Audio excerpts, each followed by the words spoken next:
J'attendais pas grand-chose de cette dernière saison, mais je suis quand même un peu déçu.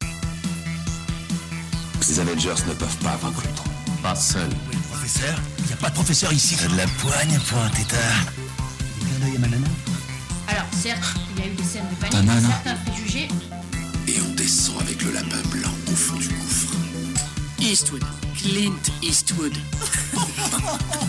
Qu'est-ce que c'est que ce nom à la mort l'œil? Sa vie dans une école. Pourquoi vous obstinez-vous à ne pas comprendre mon action ?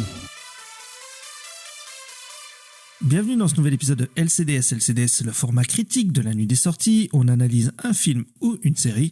Et pour ce faire, je suis comme d'habitude avec Al. Bonsoir Al. Oi, comment ça va?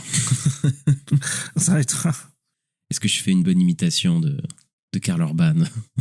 pas mal, mais pas aussi bien que celle de Jack Quaid.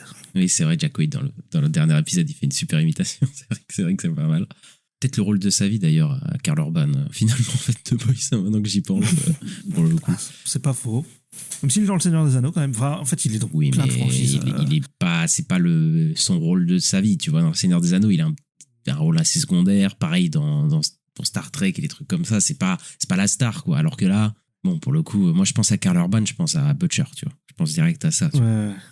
Comme d'ailleurs, Anthony Starr, il y a moyen que ce soit le rôle de sa vie aussi, pour le coup, quoi. The Boys, Ista, du comics de Robert Kirkman. Non, pas du tout. Non, pas du tout.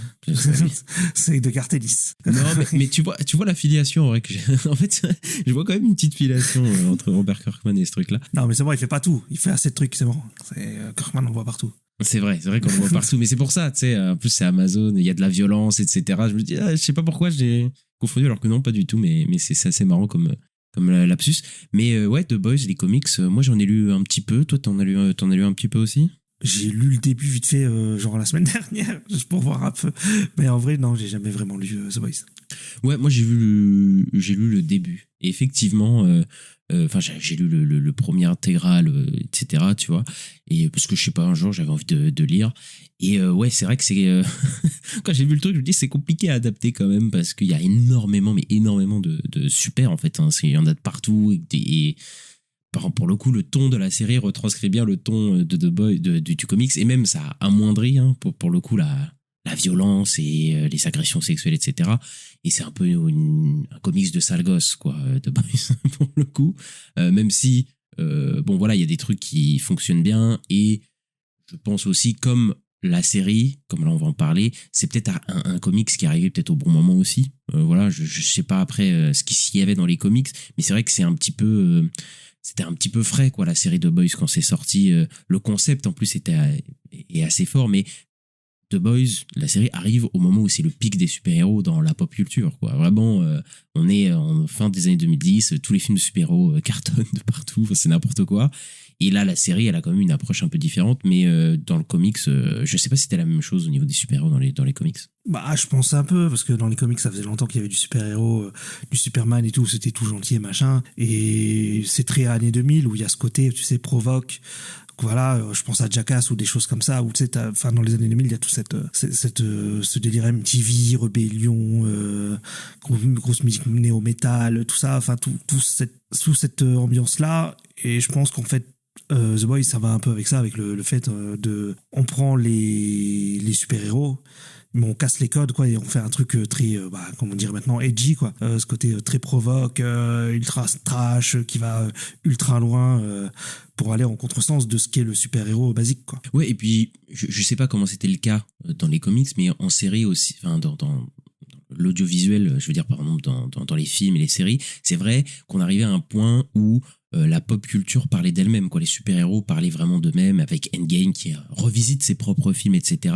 Et là, on a une approche qui est complètement satirique avec The Boys, mais aussi qui est très politique, quoi. C'est-à-dire que c'est un peu le parti pris, c'est comment les super-héros seraient traités dans notre société. Et il y a, par les corporations, les grandes industries, et il y a énormément de parallèles dans The Boys avec notre réalité, quoi. Ce qui est plus trop le cas dans les super-héros, en tout cas pendant un moment.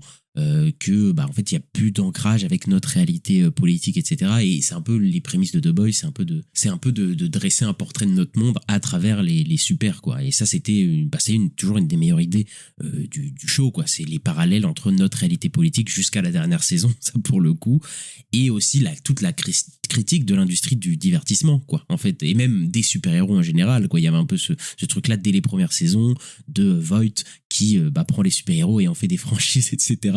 Et ça critiquait évidemment les grosses industries, bien que la série évidemment est financée par Amazon. Mais bon, c'est encore une fois, c'est le débat. Si la série n'est pas financée par Amazon, elle est financée par aucune grande corporation. Bon, elle peut pas être faite et donc du coup on n'a pas de série et donc bon, voilà, c'est un peu ça le problème. Et même si, évidemment, et ça, je pense qu'on va y revenir, et Ista, je pense que tu partages mon avis, c'est que la série elle-même a fini par adopter ce qu'elle critiquait à un certain moment, quoi. C'est-à-dire que là, on a un spin-off annoncé à la fin de l'année, on a eu Gen V qui était un spin-off, et voilà, de saison en saison, là, la popularité de la série fait que la série elle-même est en pleine sérialisation, en tout cas plus sérialisation qu'elle était à la base, quoi. Donc c'était un petit peu ce qu'on critiquait aussi déjà dans notre épisode vis-à-vis de la saison 4. Oui, clairement, t'es en plus je crois que c'était la saison 3, peut-être 2, je sais plus, je crois que ça doit être la 3, mais ils avaient fait une infographie en mode Kevin Feige, Marvel Studios, les infographies qui ramènent à la Comic-Con pour dire, voilà, alors ce film-là, ce film-ci, et ils s'étaient un peu foutus de la gueule du MCU comme ça, mais au final, ils sont en train de devenir aussi leur propre MCU, quoi. Je veux dire, le terme même VCU, donc Voot Rising Universe, Voot Cinematic Universe, ça devient un vrai terme qui est employé maintenant par le showrunner et tout, comme un vrai truc, alors qu'à la base, c'était un truc plus pour se moquer, mais au final ça devient vraiment ça, quoi. C'est ça, c'est que cette série qui critiquait l'industrie, c'est elle-même fait récupérer par l'industrie, et du coup voilà, c'est populaire, ça marche, c'est le plus gros truc de la plateforme Amazon, et ils vont utiliser ça jusqu'à la moelle. ils vont tout le déterrer, le cadavre de ce qu'est The Boys maintenant. Et Issa, qu'est-ce que tu avais pensé, toi, des 4 premières saisons dans leur évolution, toi, globalement? J'avais beaucoup aimé la première. À l'époque, j'en avais entendu parler. J'avais pas vu dès que c'était sorti. Je l'ai vu quelques jours après, il me semble. Parce que ça redisait, mais c'est génial et tout. C'est trop bien, The Boys. Et j'avais trouvé ça vraiment bien. Ensuite, la 2, je crois, elle m'avait un peu déçu de ce que je me souviens, mais c'était pas mauvais. Après, faudrait peut-être que je la revoie. Et après, la 3, je l'ai pas commencé tout de suite. Je l'ai commencé un peu plus tard, quand il y avait peut-être 4 épisodes qui étaient sortis. Et la 3, elle m'a vraiment accroché. J'ai vraiment aimé Soldier Boy et tout. Il y avait tout ce qu'il y avait autour de Soldier Boy aussi, sur les réseaux et tout, c'était un peu sympa. Et après, c'était plus compliqué, quoi. La 4, on en avait parlé. Et, on n'avait pas apprécié ni toi ni moi. Et en fait, là, avec la dernière saison, je me suis même demandé personnellement, est-ce que j'aime vraiment cette série? Et j'en suis pas vraiment sûr, quoi. Ouais. Après, moi, The Boys, le truc, c'est que j'ai jamais considéré que The Boys était une top série, quoi. Et ce, dès le début, même si je pense que la saison 1 est la meilleure et elle m'avait quand même pas mal plu. Et surtout, c'était le côté frais, vraiment, hein, après une décennie de super-héros, etc., d'avoir encore un truc, mais qui est frais, là, pour le coup, et qui change vraiment, c'est vrai que ça m'avait pris. Et en fait, après, de saison en saison, j'ai quand même constaté que la série faisait quand même pas mal du surplace. Et ça, je l'ai remarqué dès la saison 2, quoi, en fait, ce truc-là, où beaucoup de persos cessent vraiment d'être intéressants, répètent leurs arcs, etc. Et ça fait que se confirmer avec les saisons d'après. Même la saison 3 qui est super, parce qu'il y a Soldier Boy qui est vraiment un super personnage. En fait, il y a beaucoup de choses à côté qui sont mis en suspens, qui avancent pas, ou des personnages qui sont un petit peu abandonnés. Je pense au cas de Ryan, tu vois, le fils du Homelander, ça aussi, ça m'avait fait très très bizarre. Mais je trouve que la série, elle avait quand même, elle arrivait quand même à être un reflet politique de notre société, etc. Et avec des personnages qui sont super bien traités quand même. Homelander, toutes les saisons, voilà, ça reste un personnage hyper fascinant, hyper bien interprété, et le meilleur personnage de cette série assez facilement. Mais bon, je remarque quand même que la saison 4, bien que je trouve pas que le drop de qualité soit incroyable entre la saison 3 et la saison 4, c'est quand même la pire saison, avant peut-être la 5e, et on verra ce qu'on en pense. Mais surtout la fin de la saison qui m'avait vraiment dérangé, avec des choix scénaristiques sur des personnages, sur les boys, là, genre la révélation sur Butcher du fait qu'en fait Jeffrey Dean Morgan il est dans sa tête, Kimiko, Frenchie, leur relation c'était n'importe quoi. Enfin, il y avait plein de trucs comme ça, et même les agressions sexuelles à outrance sur Yui. Enfin vraiment il y a des trucs qui me dérangeaient vraiment à la fin de cette saison, et même tout le côté outrancier, provoque, surenchère dans le choc. Parfois ils en font beaucoup trop. Parfois c'est très drôle, hein. Moi des fois je rigole, mais parfois ils en font trop parce que c'est devenu l'ADN de la série, et bon ça me dérange un petit peu. Et effectivement la sérialisation a commencé à me saouler, parce que bon voilà, on arrive à la saison 5 et il est temps que ça se termine, et là Gen V par exemple, j'ai vu la saison 2 et on a vu la saison 2, et moi la saison 1 j'avais pas détesté, j'avais trouvé ça sympathique. Là, la saison 2 j'ai complètement décroché, et j'ai plus aucun intérêt, tu vois, pour cet univers en vrai, quoi. Ouais, et d'ailleurs, j'allais dire, ce truc de ultra trash, j'ai l'impression que c'est un problème qui a commencé vers la saison 3, parce que c'est trash avant déjà, mais où tu sais, ça veut vraiment être trash pour faire réagir et faire des mèmes sur les réseaux, tu sais, où les gens en mode choqués, oh putain, qu'est-ce qui va se passer dans l'épisode, machin. J'ai l'impression moi que ça a commencé, tu sais, avec l'homme qui rétrécit et qui va dans un appareil génital là. C'était le hérogasme aussi, le gros truc de la saison 3 là. Ouais, il y avait ça aussi. Et en fait, j'ai l'impression qu'en fait, même si j'aime bien la saison 3, c'est peut-être la saison qui a commencé à mettre les vrais problèmes de la série, quoi. Après, c'est ça, c'était l'ADN de la série depuis le début, et bon, c'est un peu aussi les logiques sérielles, etc. La deuxième saison doit être plus trash que la première, la troisième plus trash que la deuxième, et donc ça va... en fait exponentiellement, quoi, en fait. Et même la saison 4 ça devenait risible, quoi, certains trucs à la fin. Et moi je dis des agressions sexuelles sur Yui, etc. Enfin au bout d'un moment c'était n'importe quoi. Enfin bref, Ista, on a beaucoup parlé des anciennes saisons, mais je te propose de parler de cette dernière saison qui vient de sortir, de cette saison finale. N'hésitez pas à liker, à mettre 5 étoiles pour le podcast, ça nous aide énormément, voilà, à vous abonner. Et Ista, c'est parti. Même si je dois traîner vos putains de carcasses démembrées derrière la ligne d'arrivée, on va aller au bout, quoi que ça nous coûte, jusqu'à ce que le boulot soit fait.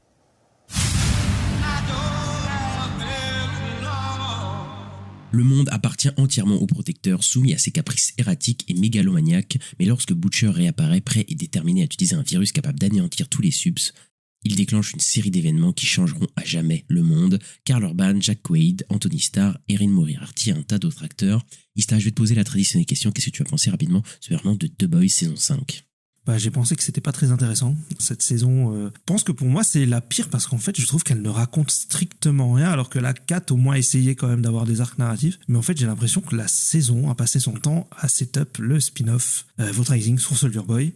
Voilà, Soldier Boy qui a une place très importante dans la saison, mais qui au final n'est pas présent dans le final du tout, on n'en parle même pas. Et je trouve que c'est un gros problème, et vraiment moi la saison m'a ennuyé. Il y a beaucoup de moments où je me suis ennuyé, je trouve que l'écriture était vraiment mauvaise, j'ai trouvé que des personnages étaient décevants, comme Sage. Je trouve Sage, voilà, quand un personnage qui est censé être super intelligent écrit par des gros bourrins, ça donne pas des trucs très bien. Ouais, et puis le côté trash et tout, moi ça me saoule depuis un moment. Donc bon, je me dis ça c'est peut-être personnel, mais le final après, comme la saison fait pas le taf, et en fait tout est rushé. Ok, ça clôt les arcs narratifs, mais en fait c'est des arcs narratifs qui sont là depuis la saison 1, c'est pas des arcs qui ont été créés dans la saison. Et au final je trouve que cette saison ne raconte pas grand chose, et je trouve ça assez décevant et pas très intéressant, quoi. Donc au final The Boys c'est fini, mais je pense qu'on la retiendra pas comme une grande série, juste c'était un truc sympa, mais ça finit un peu de façon osef, quoi. J'attendais pas grand chose de cette dernière saison, mais je suis quand même un peu déçu.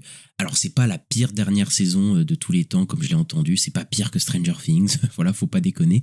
Il y a encore des personnages qui fonctionnent, voilà, Homelander ça reste un personnage assez marquant et qui aura eu une écriture assez juste jusqu'à la fin. Mais malheureusement, vraiment, ce qui pêche vraiment dans cette saison, c'est le rythme et l'écriture, quoi. Parce que vraiment, on s'ennuie quand même sec au milieu de cette série. Il y a des choses qui vont beaucoup trop vite pour que ça soit satisfaisant, je pense notamment au final, et des choses sur lesquelles on s'attarde alors que ça mérite pas du tout qu'on s'attarde autant. Je pense qu'ils se sont mis vraiment une balle dans le pied en introduisant le virus beaucoup trop tôt, et du coup ils traînent vraiment la patte sur cette intrigue. Ils introduisent des intrigues qui vont se servir à des spin-offs, etc. Bon voilà, et il y a des décisions de personnages, notamment Soldier Boy, qui sont assez incompréhensibles dans cette série. Alors après il reste un côté toujours actuel qui fonctionne, moi je trouve, notamment la critique de certaines sectes religieuses aux États-Unis, même de Trump. Je trouve qu'il y a quand même quelque chose qui fonctionne à ce niveau-là, et la série reste drôle à certains moments, notamment avec le personnage de Deep. Mais par contre, qu'est-ce que ça fait cheap, je trouve, surtout pour une dernière saison. Je sais pas combien ils ont de budget, mais il n'y a pas de raison pour que la série soit aussi grise et aussi mal foutue au niveau de ses scènes d'action, même si la série n'a jamais brillé par ses scènes d'action. Là, on est quand même dans une saison finale avec un niveau de tension et d'action un peu plus élevé, et c'est quand même très très limité, quoi. Donc bon, The Boys, voilà, c'est pas la pire fin de saison, mais bon, c'est quand même une série qui restera comme une série sympathique, qui a su être frais à un certain moment, mais bon, qui est un petit peu mal retombée. E-Star, démarrons quand même par ce que je pense être le pire de cette saison. Pour moi, c'est vraiment le rythme. Mais le rythme est hyper spécial, moi, je trouve, de cette série. Et pour le coup, moi, je faisais partie de ceux qui trouvent que la saison démarre pas trop mal. Moi, je trouve que les 3 premiers épisodes, c'est peut-être ce qu'il y a de mieux, en fait. Alors, ils réunissent les boys beaucoup trop vite, après un cliffhanger de fin de saison dernière où ils te disaient « Ah, attends, là, ils vont être séparés, c'est la merde et tout ». Bon, ils te les réunissent en un épisode. Mais je trouve que l'épisode 1, pour poser les enjeux, je trouve que c'était plutôt bien, en fait, pour le coup. Surtout avec le personnage d'A-Train, qui est un des meilleurs personnages de la série au final et qui meurt vraiment au début de saison avec une super mort, une superbe rédemption, et qui annonce vraiment une saison finale avec des enjeux et avec des morts, tout simplement, quoi. Et malheureusement, en fait, plus la série avance et plus la série, en fait, c'est trop bizarre parce que la série traîne sur certaines choses et la série va trop vite sur certaines choses, donc c'est assez spécial, quoi. Et bien que la série se concentre entre guillemets sur l'essentiel, c'est-à-dire qu'elle est beaucoup moins éparpillée que la saison d'avant. Moi, la saison 4, c'était ça le gros problème, c'est que t'avais des intrigues pour absolument tout le monde, vraiment, et des intrigues qui n'étaient pas nécessaires, hein. Je pense notamment à Frenchie, etc. Là, on a moins, les boys sont ensemble, ils ont une intrigue ensemble et tout. Il y a moins d'intrigues secondaires, mais ça traîne vraiment sur l'intrigue de base. Et comme je l'ai dit plus tôt, mais moi, c'est ce concept de virus, ils l'ont introduit dans Gen V saison 1, je crois, à la fin. Dans Gen V, ouais. C'est ça. Ouais, et après, il y a toute la saison 4, t'as cette histoire de virus. Il y a Gen V saison 2, et là, t'as toute la saison 5. Et je me dis, mais en fait, ils l'ont introduit beaucoup trop tôt. Et depuis la saison 4, ça traîne cette intrigue de virus, quoi. Ils sont bloqués avec, parce que s'ils avancent, en fait, avec cette histoire de virus, c'est bientôt la fin. Mais du coup, ils peuvent pas, et du coup, ils ont étalé ça sur 2 saisons. Et vraiment, tu poses la question, mais tu te dis, mais en fait, le truc, tu regardes les 16 épisodes en tout, du coup, des 2 saisons, sur l'intrigue du virus, tu te dis, mais putain, mais pourquoi ça a traîné autant, quoi? Oui, non, mais c'est vrai, hein, c'est que le virus, ça a duré 2 saisons, voilà, et ouais, le rythme de cette saison, moi, j'ai eu beaucoup de mal, en fait, je me suis énormément ennuyé. Enfin, franchement, moi, il y a beaucoup d'épisodes où, franchement, pendant 40 minutes, je me faisais chier. Et en fait, ça se réveillait sur la fin, quoi. Ça se réveillait à chaque fois sur les 10-15 dernières minutes. Et là, je me réveillais un peu. Mais vraiment, moi, je trouvais que ça parlait beaucoup pour pas raconter grand-chose, en fait. Et j'ai vraiment eu cette impression-là. Et ouais, c'était compliqué. Mais je suis d'accord avec toi pour le début de saison, qui est vraiment pas dégueu. Même si moi, je commençais déjà à avoir des problèmes. Mais après, je suis d'accord aussi que ça va trop vite. En fait, on nous a teasé un gros truc. Et au bout d'un épisode, bon, ils sont tous sortis de la prison. Et au final, voilà, ça n'a pas duré longtemps. Et après, on l'avait compris avec les trailers déjà, parce que les trailers, on nous avait déjà dit qu'ils allaient être ensemble. Mais bon, je trouve que c'est un peu décevant quand même, quoi. Mais ouais, moi, le rythme, il a été compliqué parce que ça traîne beaucoup. Et puis d'un coup, à la fin, ça rush dans le final parce que ils ont tout traîné, quoi. Donc voilà. Oui, non, mais c'est ça, en fait, c'est exactement ça sur certaines choses. Par exemple, la réunion des boys, ils rushent, la fin, ils rushent. Enfin, il y a des trucs, des morts ou des trucs comme ça qui sont hyper rushés, on y reviendra. Mais après, moi, je vais dire la vérité, j'ai pas passé un mauvais moment devant la série. Genre, je passe pas un désagréable moment quand je regarde les épisodes, mais après, je fais le bilan de ce que j'ai vu en général à la fin de l'épisode. Et des fois, enfin, surtout les milieux de saison, là, genre les épisodes 4, 5, vers là. Putain, je me dis, mais putain, qu'est-ce que je viens de regarder? Pourquoi ça traîne autant? Pourquoi c'est fait comme ça, quoi? Et cette histoire de virus, même, enfin, c'est la manière dont c'est écrit, la manière dont le virus évolue, ils le font évoluer. Des fois, ça claque des doigts, ils sortent des trucs qui sortent de nulle part et ça fait avancer l'histoire. On te montre tout un truc, on te dit que Homelander, faut pas qu'il prenne du compound V ultime, là, ou je sais pas quoi, parce que sinon il va devenir trop fort, et il va pas pouvoir être tué. Le V1. Ça change absolument rien à Homelander, au pouvoir de Homelander. Enfin, il y a des trucs comme ça où tu ne comprends pas. Tu ne comprends pas pourquoi ils ont fait ça. Surtout qu'on a une fin d'épisode, l'épisode 6, moi j'ai plutôt aimé, où à la fin de l'épisode, on te dit, oh putain, là on est dans les 2 derniers épisodes, Homelander il est trop fort, quoi. Bah, pas tant que ça a rien changé finalement. Donc tu te poses vraiment l'écriture vis-à-vis de ses pouvoirs, de ce virus, etc. C'est quand même mal branlé, quoi. Ouais, bah, le problème, c'est qu'en fait, comme tu dis, le 6, il se finit en mode, il chope le V1, là, le virus ultime machin, où qu'on te le tease pendant toute la saison, on te dit, attention, il faut pas que Homelander le chope machin, et ça se finit en mode, il fait un gros rayon laser dans le ciel, et machin, et puis t'arrives à l'épisode d'après, et en fait, c'est l'épisode d'après, j'ai l'impression qu'il a cassé le mood de beaucoup de personnes qui apprécier encore cette saison, tu vois, et en mode quand ils ont vu l'avant-dernier là, le 7, bah, parce que tout le monde s'attendait à un carnage d'Homelander, en fait Homelander fait pas grand chose dans l'épisode et tout le monde a un peu été déçu, quoi, parce qu'en plus on ressent pas l'impact du fait qu'il ait pris ce fameux sérum pour devenir immortel et tout, et au final ça n'a pas tellement d'impact, quoi, et c'est dommage. En fait, il y a un gros problème de rythme parce que là, c'est censé être une fin de saison explosive et t'es censé avoir un rythme un peu crescendo, tu vois, ta saison, quoi. Vraiment, où plus ça avance, plus les enjeux se resserrent et plus, voilà, le danger est permanent. Mais des fois, tu te poses des questions, genre, moi, là, tu parlais de l'épisode 7, effectivement, c'est l'avant-dernier épisode. Mais j'ai l'impression que c'est un épisode de milieu de saison tout à fait banal, quoi. J'ai pas l'impression que c'est un épisode 7 de fin de saison, quoi. On a tout un truc avec des test screening, avec des gens qui doivent croire au Homelander ou pas. Et je me dis, en vrai, c'est intéressant, en vrai, dans l'idée, mais je me dis, mais pourquoi t'en fais un épisode 7 d'une saison finale? Genre, ça n'a pas de sens. Genre, là, on n'est pas censé être dans des bureaux avec Butcher et Yui qui discutent et qui ont des dialogues. Et puis, les dialogues dans cette saison entre les boys qu'on a déjà vu 50 milliards de fois et qui avancent pas grand-chose. Bah, après, j'y reviendrai sur le côté de Boys, parce que, enfin, le côté des Boys, pardon, où, pour le coup, c'est le moins intéressant pour le coup. Et tu te poses la question, tu te dis, mais pourquoi cet épisode 7, il traîne, et pourquoi c'est un épisode banal, en fait, de série télé, alors que c'est censé préparer un petit peu le final, quoi. Et c'est pareil pour l'épisode 5. Moi, je trouve que c'est une bonne idée, cette histoire de point de vue. Je me dis, putain, ça, c'est une super idée de concept d'épisode. Mais pourquoi c'est implanté comme ça dans cette saison? On a l'impression que ça n'a rien à faire là, en fait. C'est trop bizarre, la manière dont ils ont rythmé. Ouais, c'est trop bizarre, parce qu'en plus, j'avais une théorie, je me disais, peut-être si c'est ça, c'est pas mal. C'était en mode, en fait, ils ont présenté tous les persos qui vont mourir un par un, tu vois, genre c'est en fait dans la logique. Mais en fait, c'était pas ça du tout. donc en fait, ça marche même pas, tu vois. Non, mais je suis tout à fait d'accord avec ça, quoi. Et même tout ce qu'ils rajoutent dans cette saison pour faire traîner, enfin, pourquoi il y a des personnages de GNV dans cette série? Enfin, je me pose la question, c'est-à-dire que vraiment, on a Marie Moreau, etc. Soit tu les mets et ils servent à quelque chose dans cette histoire, soit tu les mets pas du tout. Mais là, il y a une espèce d'entre-deux où il y a une espèce de logique, en fait, d'univers connecté. C'est-à-dire que on est dans un univers connecté, on est obligé de faire venir des personnages, etc. Mais ils servent absolument à rien. Donc, en fait, ça prend du temps sur la série, mais ça ne fait absolument pas avancer l'histoire, ça sert à rien. Et puis, tu les fais venir pour leur dire, mais en fait, partez, quoi. Non, mais sans déconner, c'est abusé, quoi. Non, mais c'est honteux, parce qu'en plus, je trouve même pour les fans de Gen V, voilà, c'est quand même irrespectueux, parce que la fin de Gen V saison 2, ça te fait quand même en mode, ouais, il y a Starlight et A-Train qui viennent les chercher, tu vois, et en fait, là, pour leur dire dégagez, bon, je dis, bah, super, quoi. En gros, c'est pas les mêmes créateurs qui ont fait les deux séries et ils sont pas d'accord, ou je sais pas, mais enfin, mettez-vous d'accord, et c'était, je sais pas, si vous avez une vision différente, bah, vous faites pas ça, en fait. Enfin, pourquoi vous faites ça? Ça sert à rien, c'est décevant pour tout le monde, en fait. Oui, mais c'est juste parce que c'est dans un univers connecté, et du coup, bah oui, c'est connecté, mais ça n'apporte absolument rien à la série, donc tu fais, bon, bah, c'est niveau caméo, quoi, mais des caméos qui sont beaucoup trop longs, quoi, pour ce que c'est, quoi. Oui, mais en plus, Marie, comment c'est, Marie Moreau, oui. Ils l'ont quand même vendu comme l'équivalent d'Homelander dans la saison 2 de Gen V.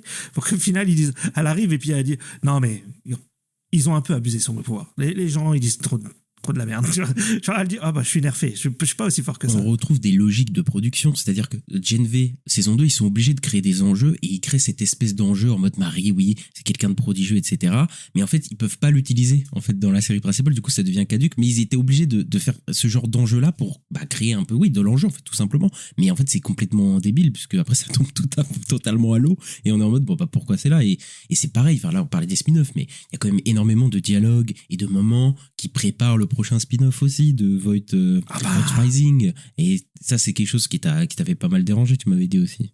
Ah oui, je trouve que de toute façon tout ce qui tourne autour du V1 et de Soldier Boy, en fait si tu regardes même, parce qu'après tu parles du 5, mais il y a le 4 aussi qui a fait un peu parler, où ils vont dans une zone là où ils deviennent tous un peu tarés et tout là, et en fait même ça, tu vois, le mec, il y a un mec accroché au mur, c'est un mec de l'époque de Soldier Boy, c'est un mec que Soldier Boy connaît. Après il y a Bombside dans l'épisode 7. En fait, il y a plusieurs personnages qu'on va avoir dans le spin-off. Et moi, j'ai l'impression que tout ce qui tourne autour de Soldier Boy, après, c'est aussi parce que le final, le fait que Soldier Boy se fasse étouffer comme une merde et qu'on le fout au frigo, tu vois, bah derrière, bon, tu dis en fait Soldier Boy, ouais, il était vraiment là que pour son spin-off, quoi, parce que en fait, c'est son arc est décevant et en fait, il sert juste à setup un spin-off, quoi. Je vois pas autre chose, quoi. Bah, c'est extrêmement décevant ce qu'ils ont fait avec Soldier Boy, parce que c'est peut-être la relation la plus intéressante de la série, de la saison, toi, Soldier Boy, Homelander, tout ça, c'est hyper intéressant, ça. Et ouais, la fin de Soldier Boy, moi j'étais choqué, tellement c'est anticlimatique et enfin, c'est quand même. Mais toi, tu croyais pas, toi? Ah, mais j'y croyais pas, parce que c'est un point quand même central de cette saison, tu vois, c'est pas comme si c'était un mec. Enfin, tu vois, s'il était là 2 épisodes de cette saison et que voilà, on le faisait revenir pour le faire repartir, ça m'aurait pas dérangé, mais là, il est là quasiment toute la saison, il est dans tous les gros enjeux et tout, il a un vrai dilemme avec Homelander, quoi, tu vois, et je me dis, mais comment tu le fais disparaître comme ça de ta série alors que c'est un des points centraux de la rivalité, de relation avec Homelander, mais même avec les boys, il y a un truc, enfin, je me dis, mais pourquoi tu te débarrasses de ce perso-là comme ça pour le congeler mais je sais même pas s'ils vont être dans le spin-off, parce que c'est tellement, on sait même pas en fait ce qui va arriver à ce personnage, on comprend même pas, et tu fais, mais c'est trop chelou, quoi. Moi, je suis sûr qu'ils le gardent pour un autre projet. Et j'ai entendu qu'il y aurait peut-être Soldier Boy dans The Boys Mexico. Et je me dis, Soldier Boy, ils vont le foutre partout, vous savez, quoi. C'est leur prochain, c'est leur nouveau héros, quoi. Mais clairement, moi, ils le mettent. C'est là où il y a le problème de logique de l'univers étendu, où maintenant ils sont en mode full MCU. C'est que voilà, ils le foutent de côté parce qu'ils se disent, comme ça, on peut le réutiliser quand on veut.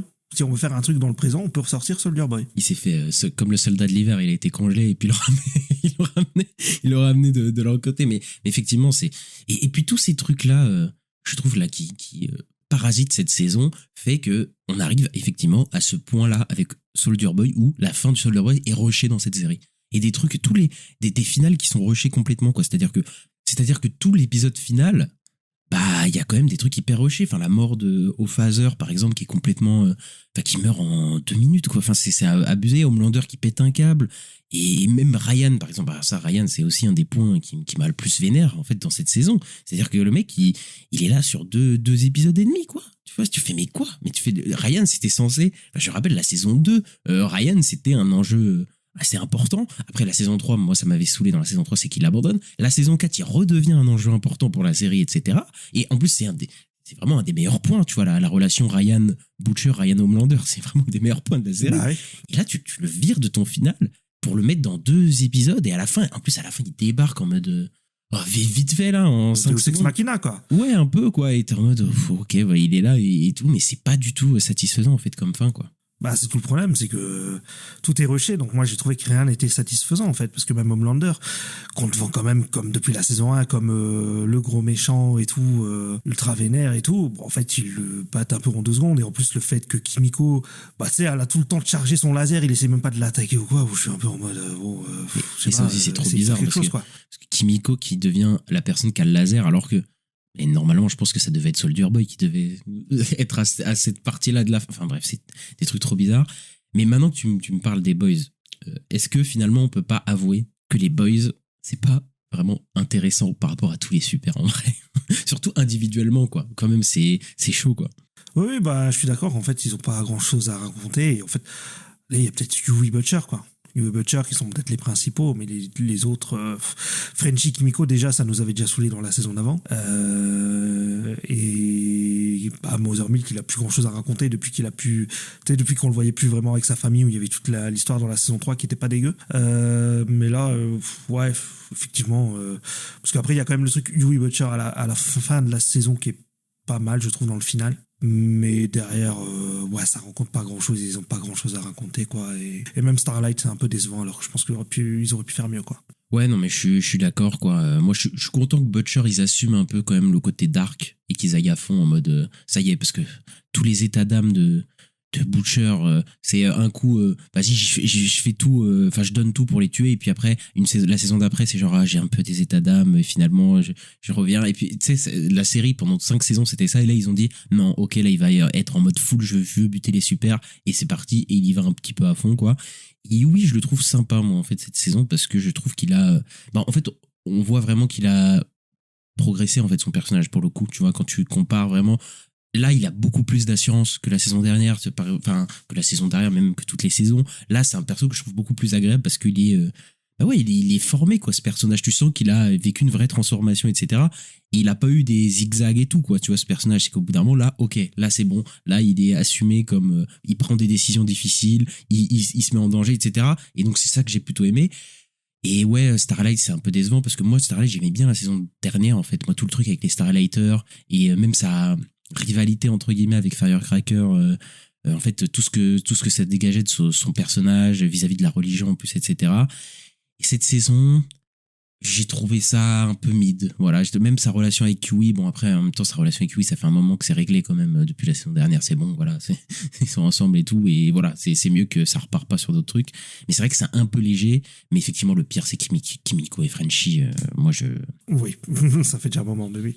Ils ont donné la parole à Kimiko qui peut maintenant parler. Et en soi, c'est pas une mauvaise idée. Tu vois, tu me dis, bah, t'arrives à la saison finale, elle arrive à parler.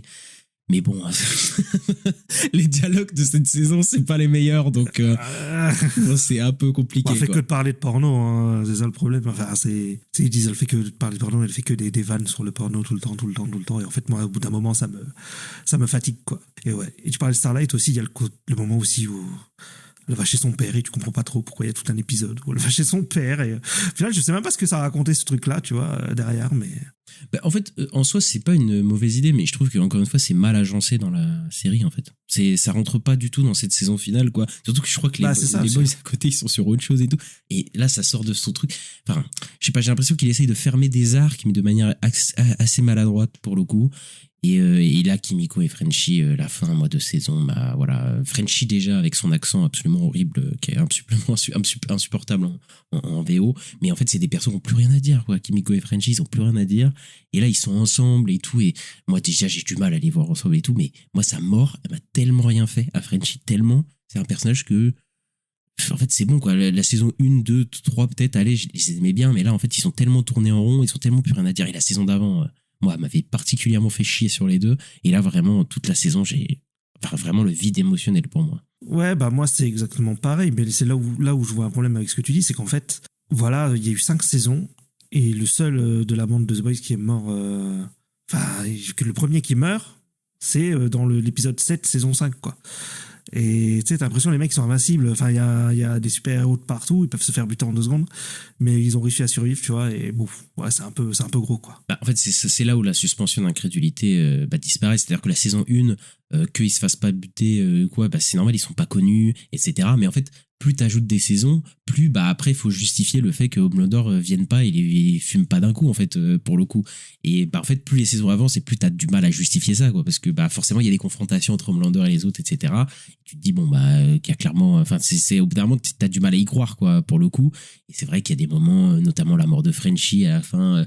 Tu te dis bon, Homelander, bah évidemment il y a des trucs qui font que pour des raisons scénaristiques, il prend une telle décision vis-à-vis d'une autre décision, etc. Bon, après, c'est des trucs qu'il y a malheureusement dans toutes les séries, mais ça, c'est des trucs qui s'accentuent plus les saisons avancent, quoi. Plus les saisons d'avance, plus ta suspension d'incrédulité, elle peut pas tanker tout ça, quoi, au bout d'un moment, quoi. Bah, c'est ça, ouais. Ouais, clairement, c'est compliqué. Je trouve qu'il y a un vrai problème ça. Et oui, bah, comme t'as dit, il y a des problèmes.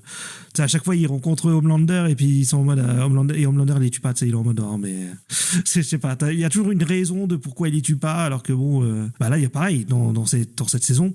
Il y a le moment où Butcher et Huey sont dans une salle, ils sont capturés. Et en fait, c'est lunaire tout ce qui se passe, quoi. Pourquoi ils essaient de... Enfin, le moment où le perso il part et puis il les laisse tout seul, genre il essaie pas de les buter, enfin je sais pas. Ah oui, non mais complètement, c'est juste parce que bah il y a c'est voilà le plot armor, hein, et qu'on connaît, hein, ouais, c'est ça, du coup on peut pas les buter maintenant, mais en même temps pourquoi tu les mets dans cette situation du coup? En fait c'est quand même mal écrit, quoi.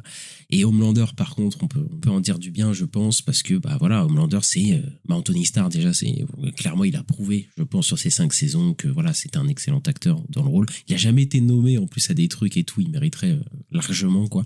Et c'est toujours le meilleur perso, même cette saison. Moi je trouve qu'il, même jusqu'à sa fin, il y a des gens qui ont critiqué sa fin où il est ridicule.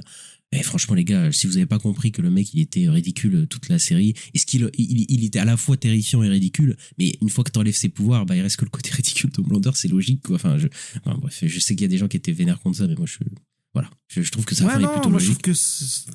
Ouais, ça, non, mais sa fin est plutôt cohérente. Moi, c'est juste le problème, c'est que c'est rushé, en fait, c'est que tout arrive trop vite. Mais je trouve que c'est cohérent, comment ça se finit. C'est un truc que t'aurais pu à peu près voir aussi, mais c'est pas déconnant, en fait. C'est pas déconnant. C'est, comme t'as dit, le personnage est décrit comme ça. De toute façon, on a compris.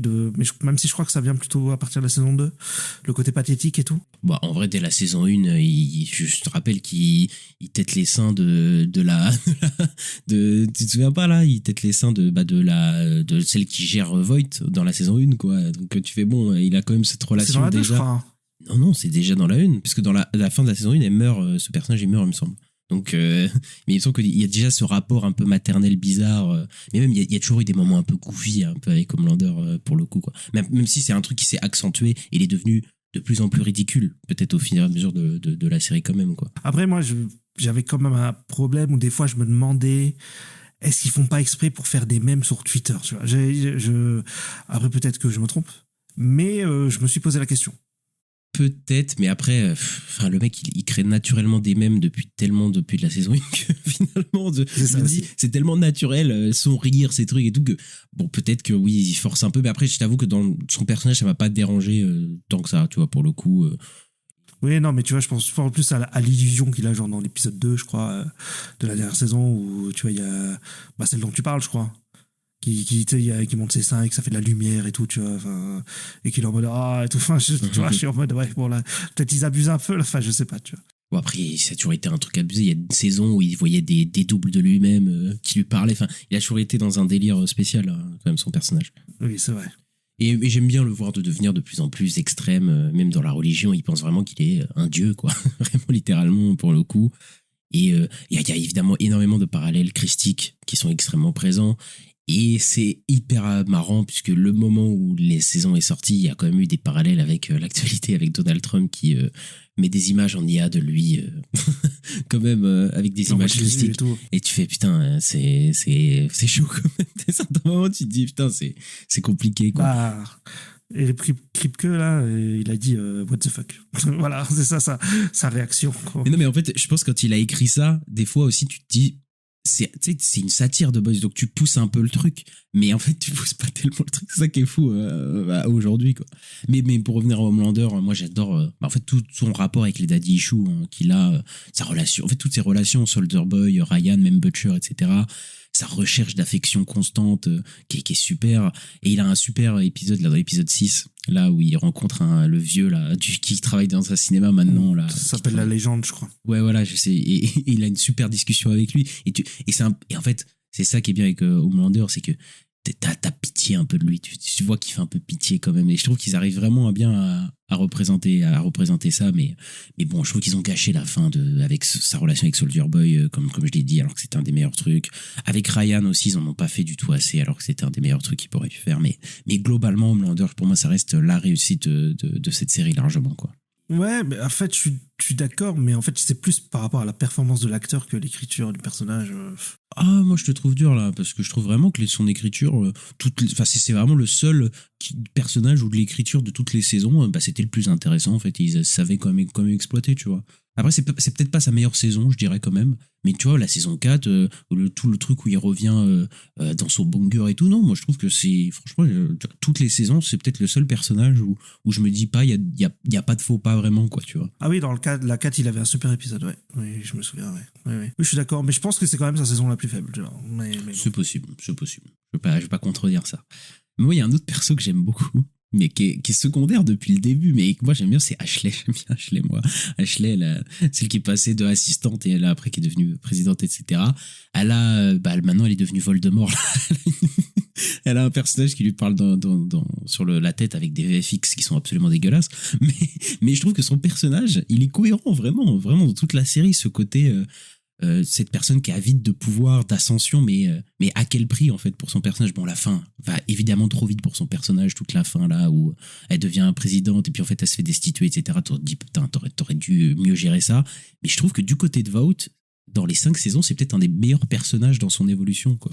Ouais, peut-être. Après, je suis pas autant entaché que toi, je crois. Mais oui, je vois ce que tu veux dire dans le côté cohérence. Et au final, moi, ouais, sur le coup, pendant la saison, je me demandais, mais elle était pas censée avoir une rédemption parce que dans la saison d'avant, elle parlait avec E-Train et elle avait aidé E-Train, tu vois. Et comme à la fin, elle a une rédemption et tout, je suis en mode, ok, c'est cohérent et tout.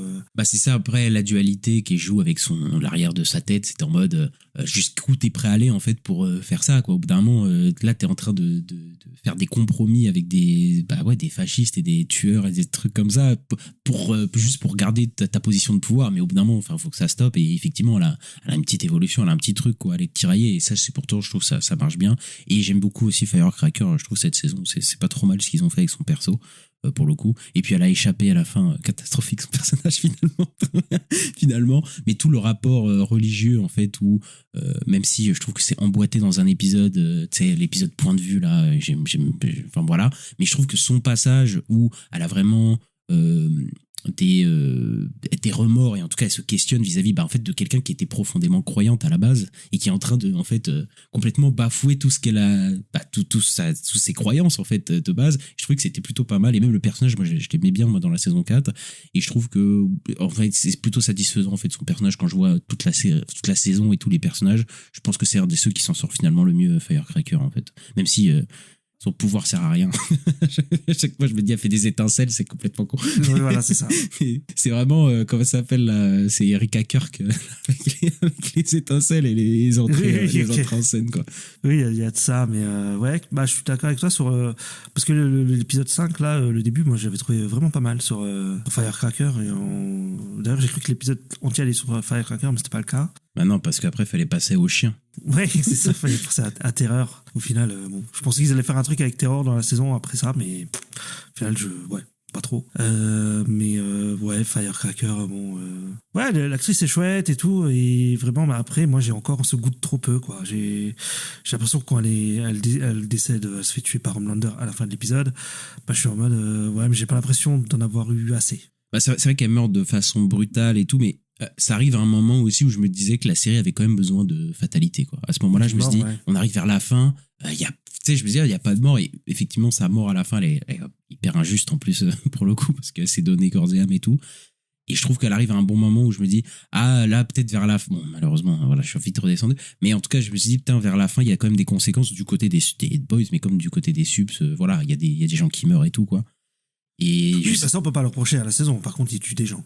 C'est ça, il tue des gens. C'est pas forcément satisfaisant la manière dont il se débarrasse de certaines personnes. Voilà, moi, Frenchie, je m'en fous. Mais pour le coup, voilà, ils ont tué des gens, quoi, toute la saison, quoi. Ça, on peut pas leur dire, quoi. Notamment de Deep et qui toi tu n'aimes pas du tout, mais moi que j'aime beaucoup. En fait, moi il me fait rire. En fait, il me fait tellement rire, The Deep. Si, il est drôle, il est pathétique. Si, il est marrant. En vrai, moi je trouve que c'est peut-être lui qui a les meilleures scènes, tu vois, quand il y a le requin Samuel Jackson et tout. Bon, c'est quand même drôle. C'est voilà. Mais après, je trouve que ce perso, il aurait dû disparaître il y a déjà deux saisons, quoi. Mais bon, après, oui, c'est quand même drôle. Je suis pas complètement contre, hein. Je pense que son arc aurait pu s'arrêter une ou deux saisons avant. En fait, c'est ça, je trouve que ça raconterait ça va pas gêner, mais je trouve que quand même ils arrivent quand même à trouver des bonnes scènes avec le podcast et tout, là où il s'appelle Bro, tu sais, tout ça, toutes les 5 secondes et tout. Moi je trouve que ça marche bien avec Black Noir là. Bon, après Black Noir, je m'en fous. C'est déception. Ouais, c'est même pas déception, mais c'est juste que je m'en fous. Je m'en fous de ce personnage. En fait, depuis que le premier Black Noir est décédé, ouais, je trouve que ouais, le nouveau il prend plus. Et puis le premier, il avait ce délire avec les cartoons et tout ça. J'avais trouvé ça un peu drôle. Et là, le deuxième, il est pas très intéressant. Je trouve au final, on n'a même pas appris grand chose sur lui. C'est ça, c'est que en fait son moment, il l'a dans l'épisode un petit peu de point de vue, là où il y a différents points de vue, mais c'est trop peu pour que son personnage il soit vraiment impactant dans la saison et même dans la série en général. Alors que Firecracker, au moins quand son épisode arrive, on l'a vu elle a été très déterminante toute la saison d'avant, etc. Donc on connaît un peu plus son perso là. Black Noir, bon, c'est pas le meilleur perso du monde, on peut pas se mentir. Non, clairement. Et Sister Sage, déception à tous les niveaux, quoi. Ouais, moi je suis d'accord. Après je voulais laisser sa chance parce que je me suis dit, elle a un plan, tu sais, elle a parlé de plan dans la saison 4, je me dis ok, où est-ce qu'elle va, etc. Et c'est plutôt cohérent, mais c'est juste un peu déceptif, quoi, pour le coup. C'est-à-dire que. Sûrement quand elle révèle le plan, j'étais un peu en mode, ouais, c'est un peu naze. Hein. Enfin, mais après, je sais pas, mais. Oui, mais après, c'était logique, tu vois. Je me dis pas c'est illogique avec son personnage et tout, mais c'est juste qu'effectivement, j'en attendais peut-être un peu plus, tu vois, avec ce personnage. Et même sa fin, je trouve qu'elle est expédiée aussi, sa fin. C'est-à-dire que, bon, hop, on teste le pouvoir de Kimiko. Ah, elle a plus de pouvoir, elle se barre. C'est logique, hein, tu vois, qu'elle veut plus avoir de pouvoir et qu'elle puisse réfléchir comme une humaine, mais je trouve que c'est fait d'une manière beaucoup trop rapide, etc. Et c'est un personnage au final, peut-être qu'aurait mérité un peu plus de développement, quoi, tu vois. Je trouve que même la saison d'avant, je trouve qu'elle était pas si développée que ça, quoi, en fait, son personnage, quoi. Et c'est pareil pour Ophaser, j'allais dire, parce que Ophaser, c'est vraiment, pour moi, Bah lui, c'est un nouveau. C'est ça, c'est un nouveau et qui est super. Enfin, je trouve vraiment l'acteur, je le trouve super. Je trouve qu'il y a une super idée, même, de toute façon, tout vis-à-vis de l'enjeu un peu christique et de la religion, je trouve que ça apporte vraiment quelque chose. Mais j'aurais voulu tellement en avoir plus, en fait, de lui, finalement, au Phaser, tu vois, pour le coup, parce qu'en plus, il est bien, tu vois, c'est pas une corvée de le voir, en plus, quoi. Non, il est super, le personnage et l'acteur, il est drôle et tout, il marche bien. Et ouais, il y a tout ce truc secte religieuse et tout, qui fait pas écho à l'actualité et tout, avec la présidence Trump et tout, clairement qui fonctionne bien. Et ouais, je suis d'accord avec toi. Après Sage, ouais, moi je suis déçu parce que je trouve que le plan déjà est pas fou et même l'écriture en elle-même est pas folle, et genre en mode sur l'histoire du V1 et tout, en mode elle a pas conçu que Soldier Boy pouvait donner le sérum parce que l'amour, ouais, bon, c'est un peu facile, quoi. D'accord. Après, c'est pas, encore une fois, c'est pas illogique. Je me dis, ok, quelqu'un qui pense pas que les émotions peuvent changer, ok, peut-être, tu vois. Mais c'est vrai que c'est un peu facilité scénaristique, je trouve, quand même, un peu aussi. Ouais, donc, bon. Mais pour revenir là sur le côté actuel, parce que c'est ça aussi que la série revendique et affiche très clairement. Et moi, je trouve que c'est bien quand ça parle des évangélistes, en fait, tout simplement. Là, on a quand même une nouvelle secte. Ils utilisent vraiment la religion. Il y a vraiment une critique des sectes religieuses, pour le coup. Il y a un vrai parallèle avec beaucoup de républicains qui sont un peu dans ça. Et même la Trump, vraiment... Quand on disait que la réalité rattrape la fiction, c'est vraiment ça, quoi. Avec Ophaser et tous les discours politiques où il détourne la vérité, etc. Je trouve ça vraiment pas mal. Et je trouve que même politiquement, il y a toujours des trucs qui fonctionnent, quoi. C'est-à-dire que la saison démarre avec des camps de prisonniers et tout. Je me dis, putain, ok, la série peut-être elle tient un peu quelque chose parce que c'est ce qui se passe un petit peu en ce moment aux États-Unis. Alors c'est pas c'est des prisonniers, c'est des immigrés, voilà, ou des gens qui vont se faire déporter. Mais là il y a tout un truc avec les sup et les gens qui sont contre le gouvernement. Et je me dis, putain, c'est pas mal. Il y a un truc. Tu vois, il y a toujours quelque chose, même si parfois c'est pas très bien traité. Je trouve qu'il y a toujours un effort pour essayer de parler de l'actualité, et même de manière un peu détournée, forcément. Il y a le podcast de The Deep, qui est un podcast masculiniste, voilà, total, et les mecs sont là, bro, et en fait, ils se rendent pas compte qu'il y a une ambiance clairement crypto-gay qui se dégage de ce podcast. Et je trouve il arrive quand même je trouve que Eric Kripke, il a plein de défauts, mais il arrive quand même à mettre dans ses séries, dans ses films, je sais pas s'il a fait des films, mais en tout cas dans ses séries, en tout cas dans cette série, un rapport à l'actualité qui est quand même assez pertinent, quoi. Oui, bah, je suis complètement d'accord. Et ouais, c'est vrai que le podcast, ça fait penser à des trucs genre comme Andrew Tate ou des trucs comme ça, là, les mecs qui sont ultra fachos, qui sont ultra masculinistes et tout, mais tu sais, qui sont tout le temps torse nu, tout le temps ultra musclés, machin, en mode, tu vois, il y a ce délire un peu, ouais, comme tu dis. Et ouais, bah, la religion, c'est pas mal. Et en vrai, les scènes avec Ophaser, là, qui surveille le public, ouais, c'est quand même ça, ça marche, tu vois, le screen test et tout. Bon, après, le truc, il est mal placé dans la saison.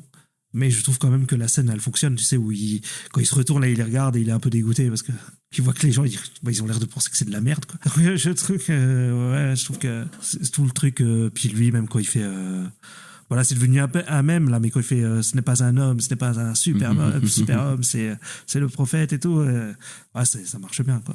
Oui, mais après, il y a quelques répliques, après, qui sont...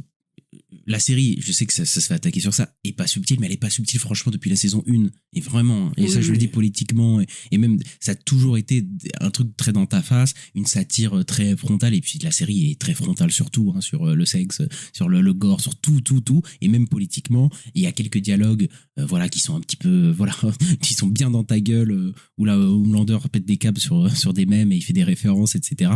Voilà, je trouve que, même si au début La saison, j'avais un peu peur qu'il balance des rêves toutes les 5 secondes et au final, non, ça va, pour le coup. Mais ça a toujours été très dans ta gueule, quoi. Et peut-être même un peu trop, parce que moi, il y a un truc qui me dérange, par contre, c'est vraiment le personnage de scénariste, par exemple, où là, Eric Kripke se sent obligé de mettre un scénariste et qui dit ah non, mais en fait, on peut pas satisfaire tout le monde avec la fin de notre série, etc. On sent que le mec, il est névrosé et qu'il a peur, parce que là, il en parle souvent, en plus, là, depuis les sorties de la série. J'ai pas envie que les gens jugent la série sur la fin, si la fin, ils l'aiment pas, etc. Tu sens qu'il a peur et tout. Et ce personnage de scénariste où t'as des dialogues forcés, où il est en mode non, mais ok, j'ai pas pu finir la série, mais le studio m'a forcé à faire ci, à faire ça. Il est en mode là, ok, t'en fais un petit peu trop et tu te mets un petit peu trop Oui, en puis, scène, quoi, pour le coup. Dès l'épisode 1 de cette saison, il y a le personnage de la taupe là, qui dit aussi vous avez vu la fin de Lost et tout. Il parle de la fin de Lost et tout, donc oui, t'as compris. Dès le début, il avait peur de ça. T'as l'impression que pendant la saison, quoi. Et,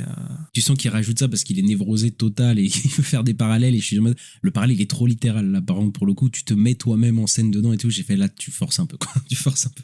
Ouais. Et puis j'avais envie de dire aussi pour le côté ça a toujours été dans ta face et tout. Je veux dire, la saison 2, la méchante, c'est littéralement une nazie Stormfront, que bon.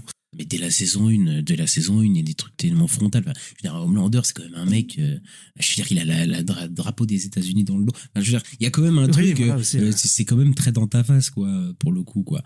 Mais là, pour le coup, le truc du scénario, je trouve que ça apporte même pas grand-chose, tu vois. En vrai, c'est un côté méta, mais qui rapporte pas grand-chose. C'est juste un délire de mec un peu névrosé, je trouve, dans le film. Et politiquement, je trouve que ça reste toujours intéressant, mais je trouve que la série perd quand même quelque chose. Et ça, c'est même par rapport aux enjeux et tout.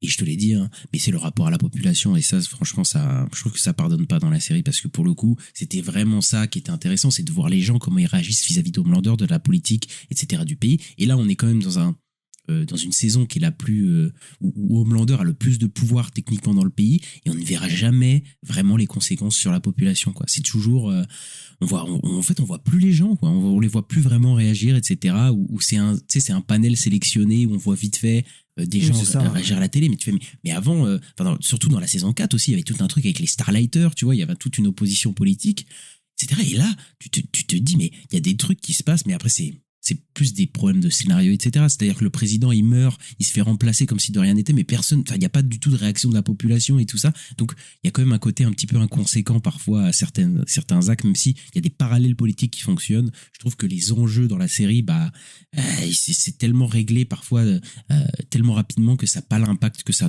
devrait avoir sur le spectateur et même sur le monde, en fait, qui entoure le monde de The Boys, quoi. Ouais, clairement, c'est un problème. Et il y avait aussi, tu sais, dans la saison 3, la scène où il rigole, où il y a la foule et tout. Et puis même, il y avait, tu sais, l'ex-femme de Mother Milk qui était avec un mec qui était pro Homelander et tout. Tu sais, t'avais tout un rapport avec ça. Et là, ouais, ça a complètement disparu de cette saison. Et puis moi, j'ai l'impression que plus on avance, moins il y a de budget.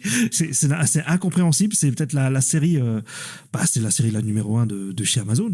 Et vraiment, c'est là où ils devraient mettre tout l'argent, quoi. Et moi, je comprends pas que plus on avance, plus c'est enfermé dans des bureaux. Je veux dire, le combat final, c'est dans la Maison Blanche, là, c'est dans une c'est pas fou, quoi. Enfin, je sais pas, visuellement, il y a rien, quoi. Donc tout est dans des bunkers, on est chez la Fox ou quoi. Enfin bref. Ouais. Non mais une Maison Blanche c'est totalement vide à la fin. Mais c'est vrai que la série fait hyper cheap, elle fait si cheap et je ne comprends pas. Alors après, on n'est pas niveau CW, mais franchement, tu te poses la question, tu te dis c'est la plus grosse série d'Amazon, il doit avoir, j'ai pas trouvé le budget, mais il doit avoir quand même un budget solide de plusieurs centaines de millions, ça se trouve. Je dis mais pourquoi déjà tout est gris, mais vraiment la série est grise, mais d'une grisance très très forte, tu vois. Mais bon, allez, pourquoi pas. Mais le fait que les décors et tout, mais tout maintenant est hyper enfermé, comme tu l'as dit. C'est des discussions dans des maisons un peu vides, un peu au milieu de nulle part, des labos vides, il y a personne. Je dis mais putain, mais j'ai pas revu les premières saisons, mais je me souviens qu'il y avait du monde un peu parfois. Je sais pas, il y avait des événements. Là, je trouve que c'est vraiment hyper pauvre, quoi. Hyper pauvre, quoi. Et après, le côté, en plus, on va pas se mentir, VFX, scène d'action de la série, et c'est pas la folie, quoi. Les VFX, ils sont vraiment dégueulasses, quoi. Vraiment, je parlais de l'arrière du crâne là, de Ashley, qui a une tête incrustée, c'est vraiment moche. Mais toutes les scènes de vol avec Homelander et tout, quand ça le suit, on dirait que tu te dis mais vous avez pas d'argent, quoi. Et même le début, hein, toute première scène enfin pas toute première scène mais la première épisode, on a une scène où A-Train arrive et il est trop rapide et la scène elle est un peu à la Quicksilver, c'est-à-dire que tout est arrêté et on est de son point de vue. Mais alors, mais là tu y penses quand il se déplace et tout, tu te dis la représentation, et en plus j'en peux plus moi cette représentation de la super vitesse, je n'en peux plus. Au cinéma ou dans la série, je trouve que là ok vous l'avez fait une ou deux fois là dans les X-Men de la Fox là avec des of Future Past et tout, c'était sympa, mais là putain, on le retrouve à chaque fois, il y a un speedster quasiment, à part peut-être Eternals où là je trouve qu'ils avaient des bonnes idées pour le speedster. Là chez Snyder c'est la même chose, c'est toujours des ralentis, la scène de A-Train c'est ça, c'est putain, mais les gars vous avez un speedster, vous avez un mec, il va super vite, votre idée c'est quoi? C'est de ralentir. Non, ce n'est pas visuellement, ce n'est pas si intéressant que ça, je trouve, quoi. Et les scènes d'action, ils sont dégueux, quoi. Mais en fait, à l'époque des Future Past, ça avait vraiment, tu sais, ça avait surpris parce qu'on s'y attendait pas et ça avait vraiment, ça avait charmé les gens et tout, ils avaient trouvé ça génial et tout. Et déjà, moi, à l'époque d'Apocalypse, quand ils le refont, en mode ouais ça me saoule et donc je suis complètement d'accord avec toi sur cet effet là, et après sur l'action en général, bah en fait ça dure 2 secondes et les effets sont j'y pense pas possible, et les scènes d'action sont ultra mal filmées, c'est pas très intéressant, tu sais, c'est juste la caméra qui bouge dans tous les sens pour dire ah regardez il y a de l'action quoi. Enfin après c'est, il y a peut-être 2-3 scènes que je sauve, tu vois, genre quand Homelander il tabasse Ryan. Bon, là, comment c'est filmé et tout, c'est pas trop mal, tu vois, je trouve. Mais, souvent, en fait, c'est pas très intéressant, quoi, et c'est assez dégueu. Hein. Oui, mais après, la série, pour le coup, ça faut étonner, t'as jamais brillé par ses combats, et tous les combats de toutes les autres saisons étaient pas fous du tout. Mais effectivement, encore une fois, c'est dégueu, et là, il y en a peut-être plus aussi. Du coup, c'est peut-être là aussi où on le sent le plus, pour le coup, parce que c'est une saison finale, il y a des combats, etc. Mais le côté shaky cam, plus charcuté, t'as 3 plans par seconde, enfin c'est dégueulasse, enfin on comprend rien et tout, c'est n'importe quoi pour le coup, et le pire c'est que des fois ils se sentent obligés d'ajouter des scènes d'action, j'ai l'impression, quoi, pour faire un truc un peu rythmé et tout, et tu te dis putain vous êtes vraiment pas obligés, c'est pas vraiment ça qui marque les gens, quoi. Le seul peut-être combat où j'aime bien, c'est le Yui contre le mec invisible, parce qu'ils sont obligés de trouver des moyens en fait et là en plus c'est un peu intéressant, ils sont un peu innovants quoi en fait dans le truc, et là je trouve que ça marche plutôt bien, mais sinon tous les combats du début à la fin sont claqués, quoi.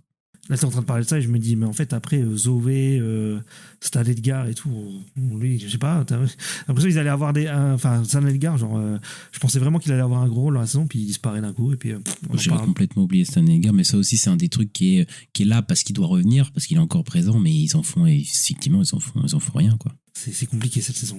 Et la série évidemment lésine pas sur le gore et les insultes, etc., même si je pense que c'est pas la saison la plus dégueulasse en termes de trucs, trucs outranciers en mode on veut vous en mettre plein la vue en termes dégueulasses, même si toi, il y a quand même, ça t'a quand même un petit peu marqué, mais je trouve que ça marche parfois pour montrer un petit peu la monstruosité des super, je trouve que ça fonctionne dans certaines scènes, mais des fois, effectivement, en fait, on a déjà tellement tout vu que t'as l'impression qu'ils sont un petit peu en pilote automatique au niveau du côté outrancier en fait de la série, etc. Et en fait ça n'a plus grand chose à raconter vraiment, même si comme je l'ai dit, en fait cette saison je trouve pas ils font pas comme la saison d'avant, ou la saison d'avant j'ai l'impression que en fait ils s'étaient abusés, quoi. Ils voulaient toujours faire plus, et là je trouve qu'ils sont un peu calmés quand même, mais bon ça reste quand même des fois en pilotage automatique, en mode bon la série elle est outrancière, elle est gore, bon, on va faire ce petit effet là et voilà, ça va être sympa, quoi.